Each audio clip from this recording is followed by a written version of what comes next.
মাচায় ঝুলছে লাউ, পাশের ক্ষেতেই চাষ হচ্ছে অন্য আরেকটি সবজি, তবে আবাদ হচ্ছে একটু ভিন্ন আঙ্গিকে।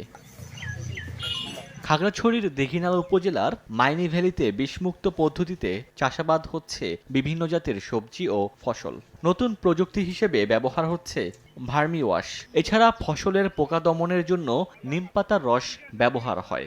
এ পদ্ধতিতে ফলনও ভালো হচ্ছে বলে জানালেন চাষিরা। জৈব সার, তারপরে কেঁচো সার, ভার্মি ওয়াশ, ভার্মি কম্পোস্ট দিয়ে আমি এই জমিটা চাষ করেছি। সম্পূর্ণ প্রাকৃতিক উপায়ে রাসায়নিক মুক্ত এবং কীটনাশক মুক্ত ভাবে চাষ করতেছি। কীটনাশক আর যে সার, এই রাসায়নিক সার আমি ব্যবহার করি না। অতিরিক্ত কীটনাশক ও সার ব্যবহারের প্রভাব থেকে পরিবেশ এবং ফসল রক্ষায় এমন উদ্যোগ বলছে কৃষি বিভাগ। এটা ছড়িয়ে দেওয়ার জন্য আমরা বিভিন্ন কার্যক্রম গ্রহণ করেছি। বিশেষ করে আমাদের উপসহকারী কৃষি কর্মকর্তারা তাদের যে কৃষক গ্রুপগুলো আছে সেগুলোতে তারা এই বিষয়টা অবহিত করবেন। সবচেয়ে বড় কথা হলো সবার দরকার হলো নিরাপদ ফসল। আমরা যে ফসল খাচ্ছি এটা খেয়ে যেন আমরা কেউ অসুস্থ হয়ে না পড়ি। কৃষি বিভাগের তথ্য মতে পরিবেশ বান্ধব এ সবজি চাষ পদ্ধতিতে প্রাথমিকভাবে কাজ করছেন উপজেলার ৪০ কৃষক।